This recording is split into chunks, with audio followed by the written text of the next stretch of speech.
Hello বন্ধুরা, তো রঙ্গিলা কুকিংয়ে আপনাদের সবাইকে স্বাগত জানাই। তো আজকে আবার একটি রেসিপি নিয়ে এসেছি।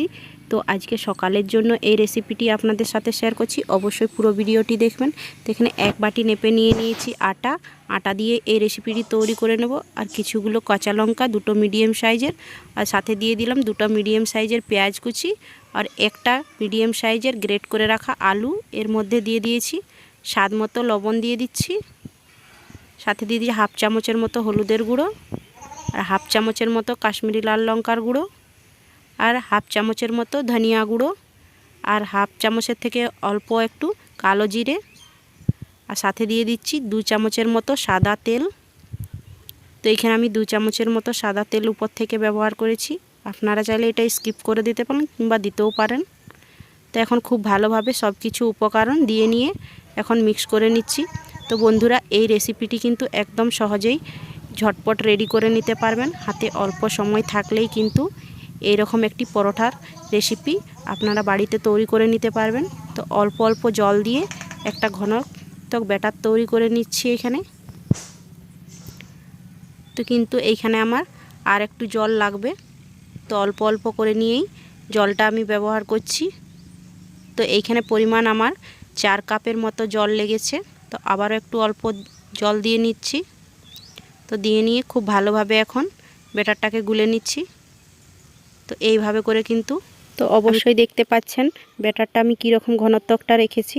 তো এইভাবে ঘনত্ব কিন্তু তৈরি করে নিতে হবে। তো এখন সাইডে রেখে নিয়েছি। তো গ্যাসের মধ্যে একটা ফ্রাই প্যান বসিয়ে আগে থাকতেই দিয়ে দিচ্ছি 2 চামচের মতো সাদা তেল। তো তেলটা খুব ভালোভাবে এইভাবে মিক্স করে নিচ্ছি, একটু নেড়ে নিয়ে এখন দিয়ে দিচ্ছি ওর মধ্যে এখন ব্যাটারটা। তো এইভাবে এক হাতা তুলে নিয়ে দিয়ে দিলাম ব্যাটারটা। তো আবারও এক হাতা দিয়ে নিয়ে খুব সুন্দর একটা গোল করে নিয়ে রুটির আকারে তো এইভাবে বানিয়ে নিয়েছি। তো এখন 2 মিনিটের মতো ঢাকা দিয়ে নিচ্ছি। তো 2 মিনিট ঢাকন দিয়ে এভাবে একটু উপরটা একটু সেঁকে নিচ্ছি, আর খুব ভালোভাবে সেদ্ধও হয়ে যাবে। তো এইভাবে সহজেই কিন্তু তৈরি করে নিতে পারবেন এইরকম একটি পরোটা। তো এখন 2 মিনিট পরে ঢাকন খুলে নিয়ে দেখে নিচ্ছি।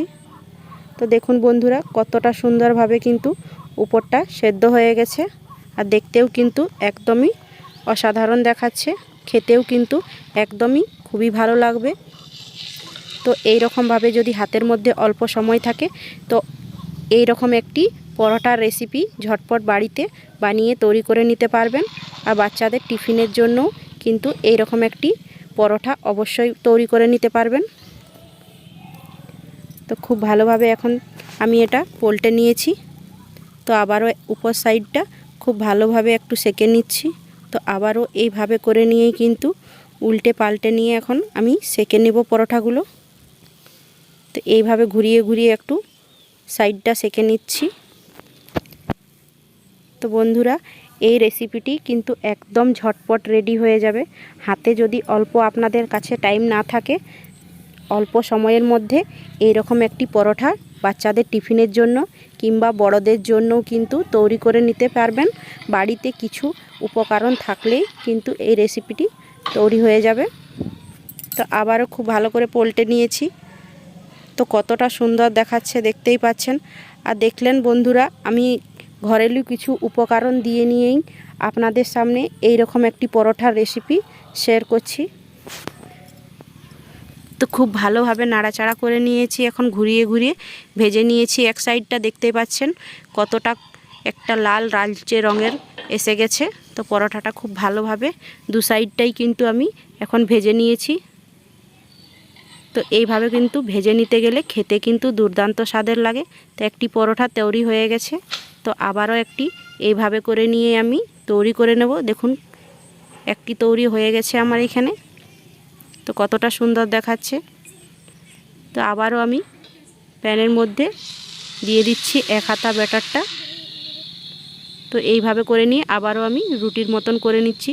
তো সেম এইভাবে করে নিয়েই সব পরোটাগুলো আমি তৈরি করে নেব।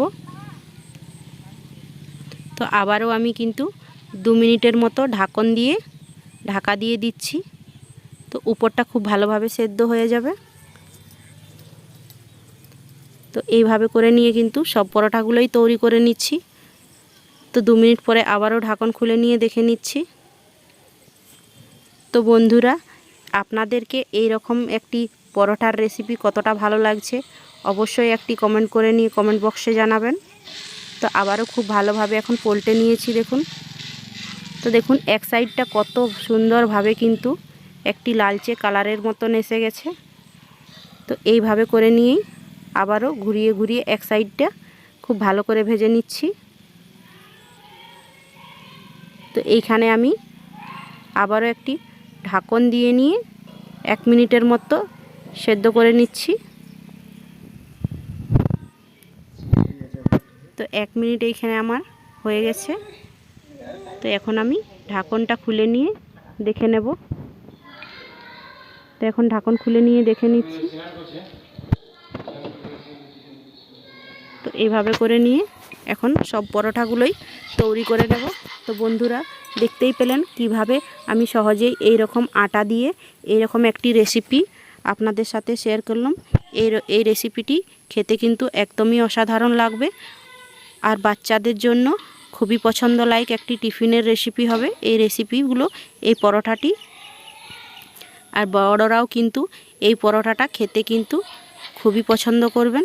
আর এই পরোটাটা একদম অল্প তেলের মধ্যেই কিন্তু হয়ে যাবে। তো এইভাবে সব পরোটাগুলো তৈরি করে নিয়েছি। তো এখন তৈরি হয়ে গেছে সব পরোটাগুলো। এখন সার্ভ করে নিয়ে আপনাদেরকে দেখাচ্ছি। তো এখন একটা প্লেটের মধ্যে সার্ভ করে নিচ্ছি। তো দেখুন এইখানে আমি সার্ভ করে নিচ্ছি পরোটাগুলো। তো পরোটাগুলো বন্ধুরা কতটা লোভনীয় দেখাচ্ছে আর কতটা ঝটপট কিন্তু এই পরোটাগুলো রেডি হয়ে গেছে। একদমই কম তেলের মধ্যে কিন্তু এই পরোটাগুলো সহজেই তৈরি হয়ে যায়।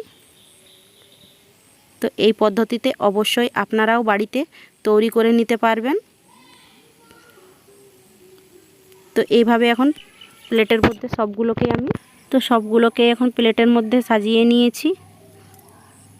তো এইভাবে করে অল্প টাইমের মধ্যে কিন্তু এই রকম পরোটা বাড়ির লোকেদের বানিয়ে দিতে পারবেন।